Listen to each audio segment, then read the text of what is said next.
ध्यायेत् श्री रमणेश्वरम् ध्यायेत् श्री रमणेश्वरम् ध्यायेत् श्री रमणेश्वरम् हृदयकुहरमध्ये केवलं ब्रह्ममात्रम् यहमहमिति साक्षातात्मरूपेण भाति हृदि विषमनसा स्वं चिन्वतामज्जतव पवनचलनरोधा आत्मनिष्ठो भवत्वम्. Namo Ramana. Welcome to today's evening Atma Vichara.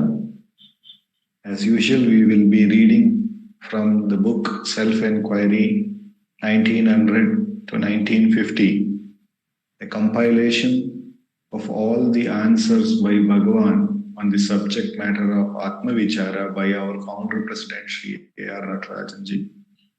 After reading the question answer, we would be doing Atma Vichara for 20 minutes, following which our President Dr. Sharda Natarajan would be talking about the subject of Atma Vichara more further in detail. And then we conclude with prayers to Bhagavan. In the continuing questions that we have seen, we are now arrived at question number 50 in this book. The question put by devotee is, if doubts, fears and worries harass me during meditation, how can they be most efficiently removed? I repeat the question. If doubts, fears and worries harass me during meditation, how can they be most efficiently removed? Bhagavan, ask yourself, to whom do these doubts, fears and worries occur? And they will vanish. Cease to pay attention to them. Pay attention to the self within. Fears can only arise when there are two, or when anybody else exists apart from, or separate from, or outside of you.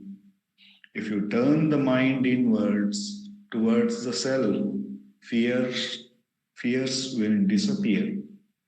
If you try to remove a doubt or fear, another doubt or fear will arise. There will be no end to it. The best method of annihilating them is to ask, to whom do they occur? And they will disappear. Destroying a tree by plucking its leaves one by one is impossible. Other leaves will grow by the time you pluck a few.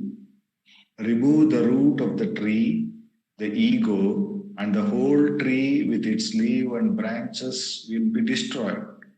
Prevention is better than cure. I read Bhagavan's answer once again. Ask yourself, to whom do these doubts, fears and worries occur? And they will vanish. Cease to pay attention to them. Pay attention to the self within. Fears can only arise when there are two, or when anybody else exists apart from, or separate from, or outside of you. If you turn the mind inwards towards the self, fears will disappear. If you try to remove a doubt or fear, another doubt or fear will arise. There will be no end to it. The best method of annihilating them is to ask to whom do they occur, and they will disappear. Destroying a tree by plucking its leaf one by one is impossible. Other leaves will grow by the time you pluck a few. Remove the root of the tree, the ego, and the whole tree with its leaves and branches will be destroyed. Prevention is better than cure. It is very obvious that in the waking state, when there is duality, maybe even in the dream, is when the fear is. And obviously, the devotee here is asking about the fear during meditation, but it is also a part of the waking state. So, whenever there is two, Bhagavan is saying here, there is always this possibility of doubt and fear, because there is options there, there are dualities there. And that is the whole problem, due to which what is very natural, the self which alone is not seen. We are seeing it through an instrument which is always creating division. Instead of, why do we can even question, why do I have to see through this instrument of the eyes? Why do I have to see through this instrument of intellect?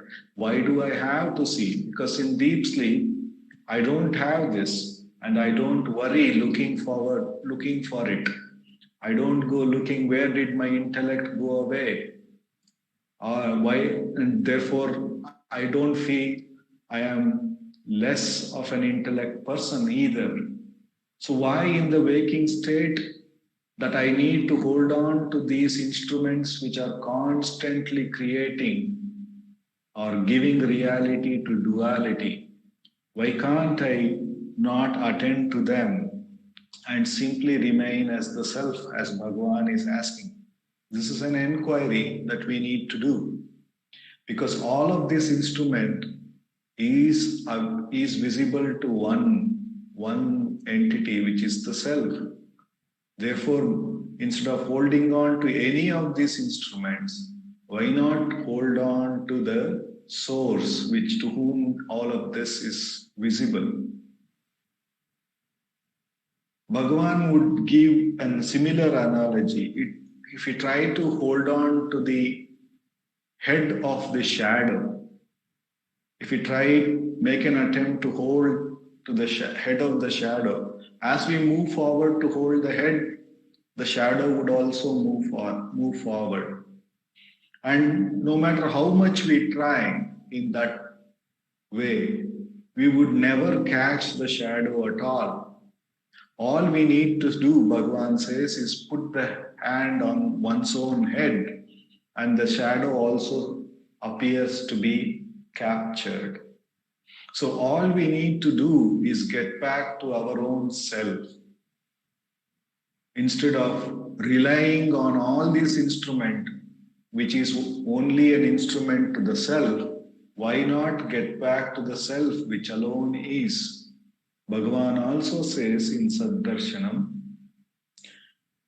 real knowledge is not the knowledge or ignorance, but to whom is this knowledge and ignorance? When we find that is the true knowledge, this we take it for granted. To whom is this? We take it for granted.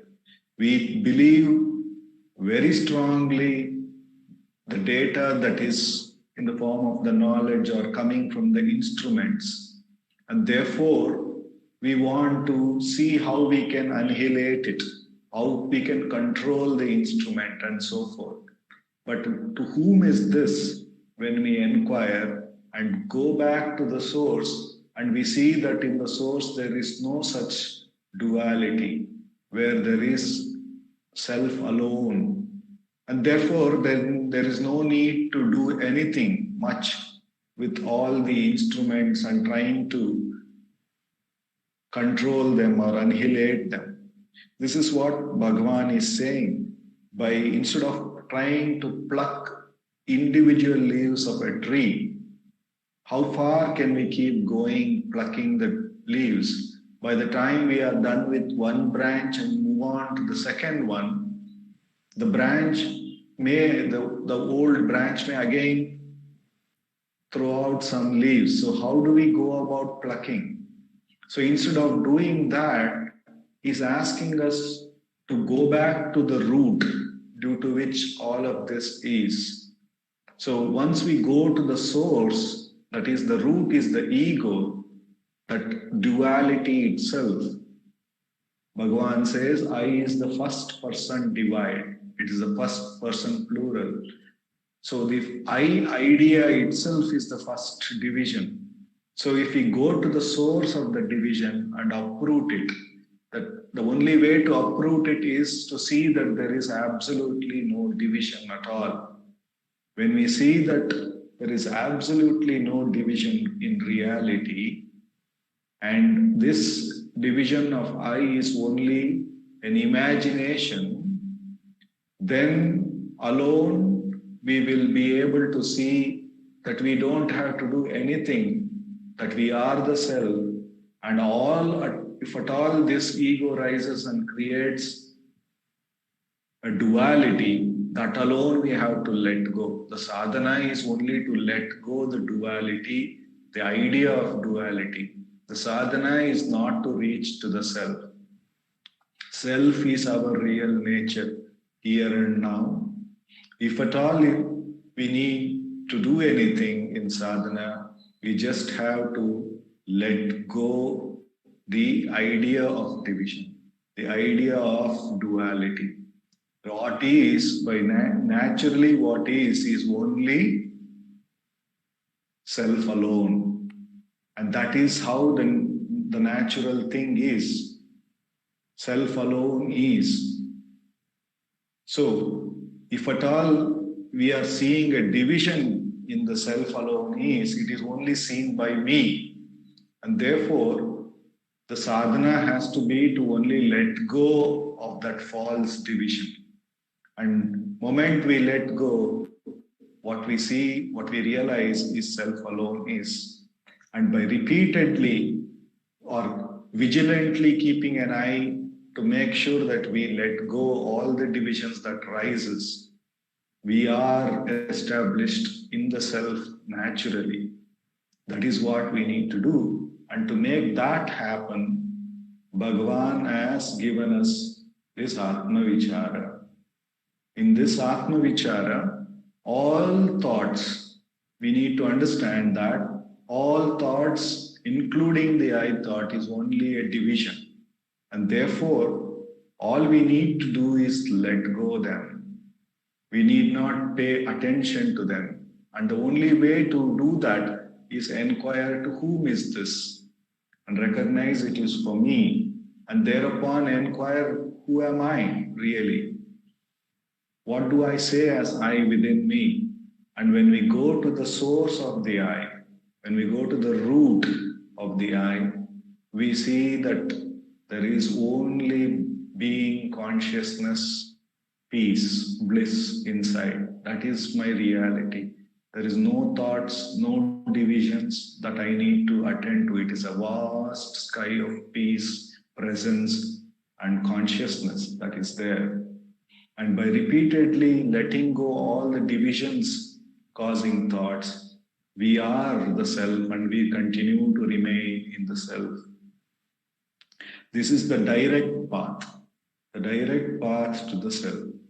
And Bhagavan has blessed us this direct path. He has said, don't hold on to any knowledge, whether that knowledge is knowledge of the truth or the knowledge of ignorance or division. Don't hold to both, but go to the one to whom these occur. And that is best done with Atma Vichara, by inquiring to whom is this, who am I? And by repeatedly doing this, Bhagavan assures that the mind will gain enough strength to remain in the self without any divisions. And with the immense grace of Bhagavan, for the next 20 minutes, let us do Atma Vichara.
Namo Ramana.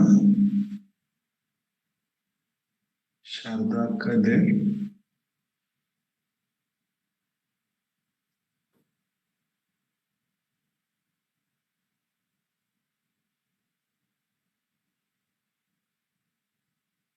Namo Ramanaka.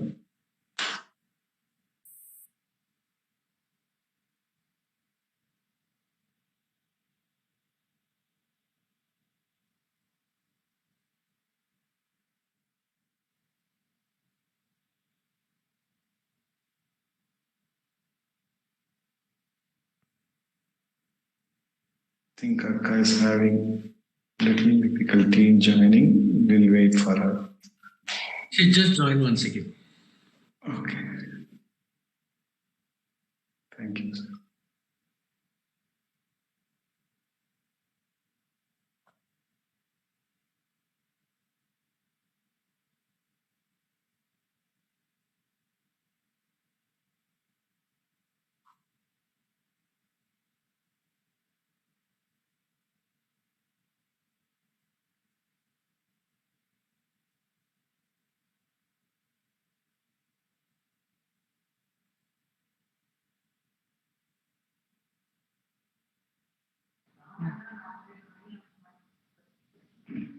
Namo Ramana.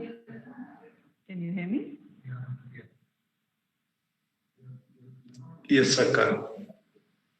Namo Ramana. Prostrations to Ramana. Shining is the self in all beings. By the abundant grace of that self, we have been meditating on the practice of self-inquiry. And in the path of meditating on the practice of self-inquiry, we were meditating last time on the question of the attitude towards self-inquiry. How should our self-inquiry practice be? And for that, the inspiration, of course, is Bhagavan's verse in Upadesha Saram, wherein he says, Sarala Chintanam Viralatasparam Adyadharaya Srotasasamam, like a river. And in Ramana Gita, in the invocation verse, Ganapati Muni says that the Ramana Gita is like the Ganga. Galanti Gangeyam Vimalatara Gita Iva Mahato. It is like the Ganga which is flowing from Bhagavan into the sea of the hearts of the devotees. Bhakta Hridayam Samudram Samyati, he says. So this process of the sadhana, the practice, whichever the practice is, this process, can it be natural?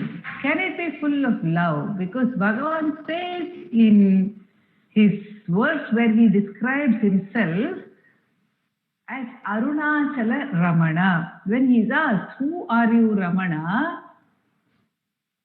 He replies, Ariyaditara Jeeva Radhavarija Guhayil Arivai Rami Paramatman Arunachala Ramanan. He answers the question, who are you? Are you Shiva? Are you Subramanya? Are you Hari? Who are you? He says, Hariyadi Tarajiva Radhavarija Guhayil. I am that consciousness. He doesn't say I. He says Arunachala Ramana is that consciousness which is shining as in the hearts of all the beings, beginning from Hari. Hariyadi, from them onwards, in the hearts of all beings, that which shines as consciousness is Arunachala Ramana. So the question which was put to Bhagavan was, who are you? And this is his answer. But he does not stop his answer over there. He continues the answer as to how that arivu, how that consciousness can be reached. Parival ulamuruha. Parival ulamuruha. Says through love, the heart should be melting Nalam Uruha Nalam Paranarbidu Guhayarbu, searching in the heart cave with love for that Supreme. Then what will happen when one searches? Then Arivambiri Tirava, the eye of consciousness will be opened. So what is this searching with love? What is the love which we should have? The love for the inquiry itself or the love for the self. When there is love, no questions would arise because it would be a natural, spontaneous process. And that's why I think the example of the river is given. I do not think the river plans that I should go cut the gorges, cut through the hills and come down into the plains and then keep moving. And I must not stop until I reach the sea. But she never stops. Sometimes she moves backwards. The Ganga sometimes moves backwards. And then it is said in a way that she goes back to the source, the Himalaya source. She turns back towards the source. And the places where she turns back are very sacred. They are called the Ghats. Especially in Haridwar, she is turning backwards. She is turning northwards. And that place is very sacred. In a way, it is like our turning back to the self. But the real movement of the river is towards the sea. We all know that. And Bhagavan says in Ashtakam, Kadalelum Yediliyar Kolitarum Nirthan Kada Nilai Adaivarai Tadai Segi Nilladu. The water cannot stop. The water which is pouring down as rain cannot stop until it reaches its source. What is its source? Its source is the sea. Why is it the source? Because it has risen from the sea as vapor, become clouds, then pour down as rain somewhere on the earth, and then come up as a spring, then become a river, and then come back to the sea. And Bhagavan says, it cannot be stopped. And he says that our journey is also like that. He says, we cannot be stopped until we get back to the self. But we appear to be going here and there and meandering and going back and coming forward. But really, if we understand that all the movement is only towards the source, and if we can thereby surrender all our sense of doership, by understanding that we are not the doers, by understanding that there is nothing that is done by us, it is just natural. The gravity takes the water down, it will go to the sea, it will move towards the lower level until it gets back to the sea. Similarly, the attention will move down into the heart until it merges there. And if it is spontaneous, if it is loving, how to make it loving? If it is loving, nothing like it, right? Because then we don't have to plan our practice. We don't have to worry about our practice. We don't have to be anxious about our practice. It will just happen if it happens spontaneously. Like Cow Lakshmi, not only her love for Bhagavan, how did it happen that Cow Lakshmi would invariably give birth to a calf at the time of Bhagavan's Jayanti? How can it happen? How can it happen? It is just the spontaneous, overwhelming love which Lakshmi had for Bhagavan. One of my friends, when there was a death in the family, she told me, you know, Sharada, we can plan for the birth of a child. We can't plan the death, you see. And I wondered, I didn't tell her at that time, but I wondered, How can we imagine that we can plan for birth? But we imagine, we human beings imagine that we can plan many things, but without any planning, how beautifully, and Bhagavan's Jayanti would come on different days every year. It's not as if it comes on the same day every year. It comes on a different date of the Gregorian calendar every year. But how Lakshmi could give birth to a calf. And if we see her picture where Bhagavan is fondling her calf and she's standing in front with so much of joy, and it is absolute bliss. She's standing as Bhagavan is handling and fondling her calf. So that love for Bhagavan, that love otherwise for the self, if it is there, it will draw us automatically. It is said of Muruganar Swami, there is an incident where Bhagavan had gone with Ganapati Muni and others on a forest path to show them a special place in the inner forest path which was not known to anyone. That's what Bhagavan told them. This is a nice secret place I will show you. And what had happened is Muruganar Swami had gone for his Bhiksha. He would go every day in the afternoon, he would go beg for food, and that was the one meal which he would have. And very often when he washed his hands or something, that meal would also be taken away by the monkeys. So, but then he would go to the town and he would beg for food and come back to the hall after the lunch, and he found Bhagavan is not there. Nobody knows where Bhagavan has gone, but he found Bhagavan. And Bhagavan said, oh, how did Muruganar find us? This is a secret place. No one knows the way to this place. How did Muruganar find Bhagavan? That is the overwhelming love. So that love, when we have that love for the self, when we have that love for the self, then the practice is something which will happen automatically. The inquiry is something which will happen automatically because of the love for the self, because of the need to be with the self, to be as the self. Because of that, what will happen is that the mind will turn again and again, it will turn inwards.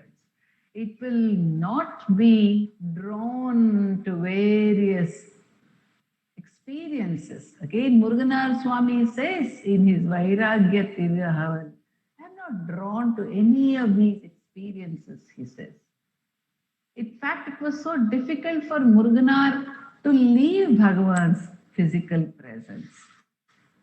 And when he was continuing to work in Chennai, then Madras, and he had to go back every time after the weekend, he would visit Bhagavan, he would spend time with Bhagavan, and he had to go back. And it would not be possible for him to tear himself away. Actually, Kanakamma says it was like a bee which had fallen into a jar of honey. And how will it fly away from there? How will it move away from there? And Bhagavan was also so sweet. He knew Muruganar had to keep his job for whatever time he had to keep his job. And so when Muruganar had to go, Bhagavan would send somebody with him to the station to see to it that Muruganar went and boarded the train. And actually on some occasions, what happened initially was somebody would go drop him at the station and come back, and Muruganar would also follow the person back to the ashram. He would board the train. He would stand there. The train would come and go. Go away. I wouldn't know. And then he would back to the ashram. So one would instruct the devotee taking Muruganar, put him into the train, wait for the train to leave, and then come back to the ashram. That is kind of love. Is love something, the love for the self, the love for Bhagavan, is it something which has to happen of its own accord or cultivated?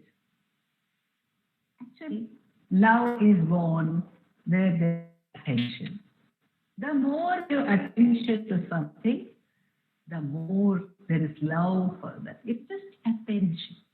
So that's why one says, pay attention to the self. How to pay attention to the self? When we can't even see what the self is, but when we try to know what the self, when we try to the self, we are trying to pay attention to the self. When we are not interested in other thoughts, when we are ready to other thoughts with the question, for whom are these thoughts? They are only my thoughts. They are not I. But I want to know who I am. Without knowing who I am, of course, you use all these thoughts of me. What use are they? Are mine. I don't even know whether they are mine because I don't know who I am. And this question becomes something so important to us that full attention again and again towards self, then that question becomes the torchlight, says Bhagavan, on the self, on the ego self, whether it exists or this inquiry makes us turn to it and try to look at it, try to see who is this I. Who is it who is saying I? Every time I say I. In everything that I do, there is this I. Recently heard G. Kameshwar speaking about some verses, a story from Yoga Vasishtam. And the preamble, he said how Rama was in depression because he did not know the self at that point in the Leela. And he says, describing his condition, he says to Vasishta, in all that I do, I am not able to cut away my ego. Even if I do not act, I think that if I act, my ego rises. So I simply sit still. But still there is this ego. Lord, I do not know what it means to surrender. For in all I do, I cannot cut my eye asunder. How to cut away this I-ness? But then Bhagavan says, you can't cut it away, but do you know who is cutting and who is to be cut? Who is the I who is to be cut? He'll say to the devotees who ask him, cut my ego, he'll say, bring it in front of me. Make it stand here. I will cut it in a moment. So when we start asking ourselves, I simply presume that I know who I am. In everything, every moment a thought arises, that means I have already presumed I know who I am. And therefore Bhagavan tells us, oh, if I have love, I must know who I am. If I have love for that knowledge, if I have love for that, if I have a yearning for knowing who I am, then this counter thought will rise. This thought is coming, but this is only a thought. I'm aware of the thought, but am I aware of who I am, who is having this thought? I'm simply saying, simply thinking from moment to moment, I this, I that, I that, I this, I that. But who is this I? Who is this I? So when we turn back with that deep yearning to discover this I, then naturally it will be revealed. Thoughts do rise because of the strength of habit, which is called vasana. Many thoughts may rise, and any kind of thought may rise, as we are repeatedly being told by Dilip or by Nandakumarji or by Venkateshri in all our satsangs, as we are being repeatedly reminded of what Bhagavan says, that any thought may arise, any thought may arise. But the method to deal with any thought is one and the same. whether it is fear which is arising, whether it is anger which is arising, whether it is wonder which is arising, whether it is joy which is arising, whether it is sorrow which is arising, no matter what thought, or it's just a simple thought of some noise or something happened yesterday, it's all one and the same. Though some of them seem to have a greater grip on us, some of them seem to be stronger thoughts. They are stronger because we have given them more attention. And as I said, attention makes something very vivid. It makes something very dear to us. The more we pay attention to it, the dearer it becomes, the more loved it becomes. So, because of paying attention, some of the thoughts are stronger, but they are all thoughts. They're all thoughts. This is what Bhagavan explains to us very beautifully.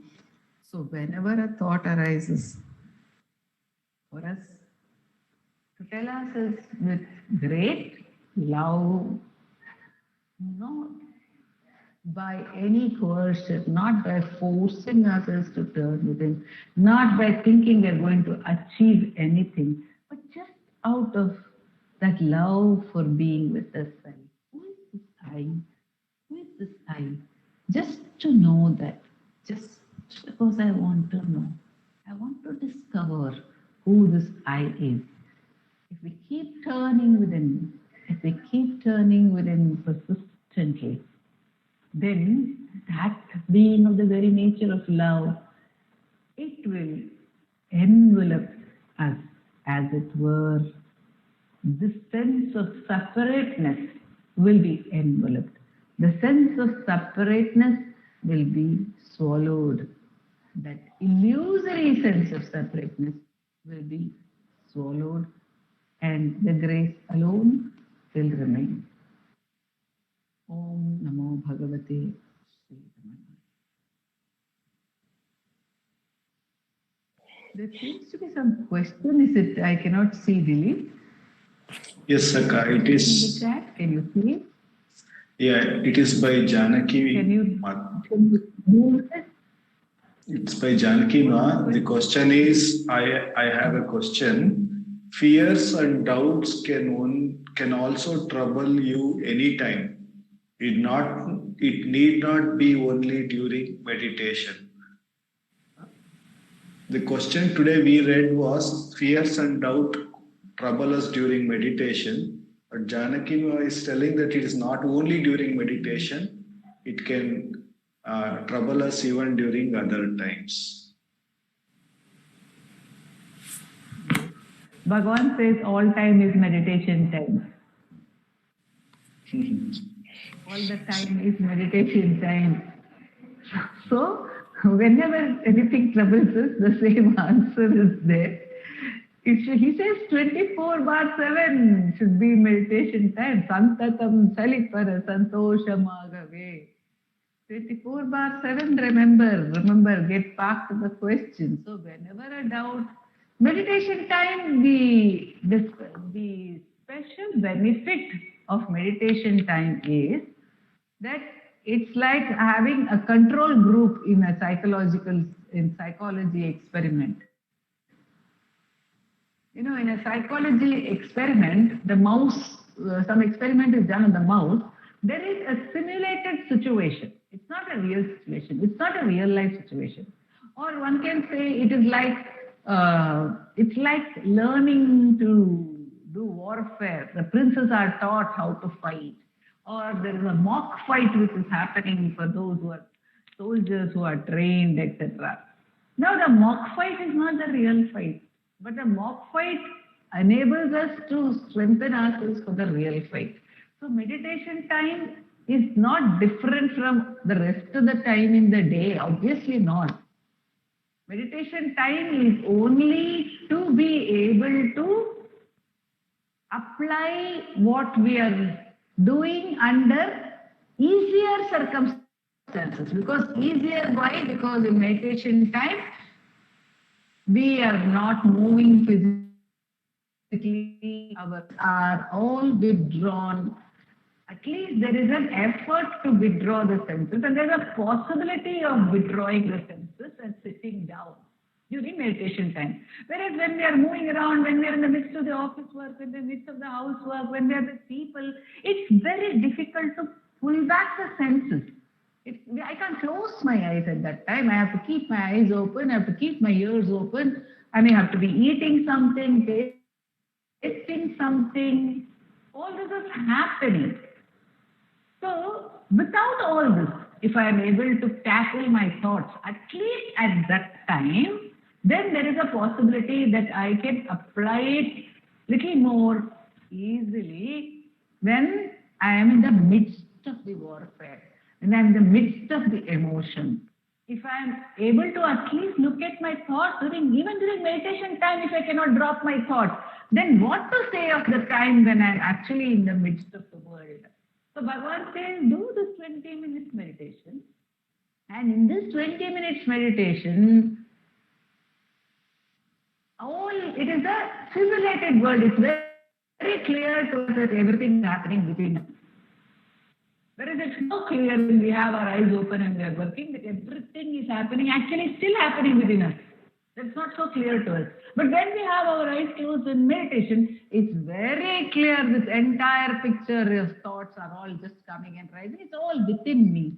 So at that time, if I first start practicing, if I first start applying what I have to do with my fears when they rise in meditation, if I can tackle them then what will happen when I get a fear when I'm not in meditation? The memory of what I did during meditation will rise and support me. It will remind me, you could drop this fear in meditation, right? You could ask for whom this fear was, right? Do that now also. Do that now also. So Bhagavan says this is the way we can expand. And all time will become meditation time when there is great love. When there is great love for Bhagavan, when there is great love for the self, or when there is love for inquiry itself. It's okay. Even if you have love for inquiry, it's fine. Whatever when there is love, there will be intensity. And there will be natural. There won't be any doubt because there are no choices in love. Love just is. So there are no choices. Whereas when we work with the intellect, then we have plenty of choices. We wonder whether we should do this or not do this, and why we should do this and why we should not do this. All these questions come. But when one is in love, then no questions come, right? Because it's just there. You can't help it. It's just there. So by His grace, it will happen that love will come to us. And then when that love comes, then it reveals because it does not resist the love. Or rather, the love does not resist its revelation. Whereas the intellect resists its revelation. It intrudes, whereas the love does not do so. So when it ceases to intrude, then automatically we experience that. Thank you. Will you say the prayer? Yes, Akka. Apara Satchit Sukhavaridashi Yasyor Vimatram Guvanam Samastam Guhahitam Tam Ramanam Gabhiram Chinta Vihinam Vidichintayavi Chinta Vihinam Vidichintayavi. Namo Ramana.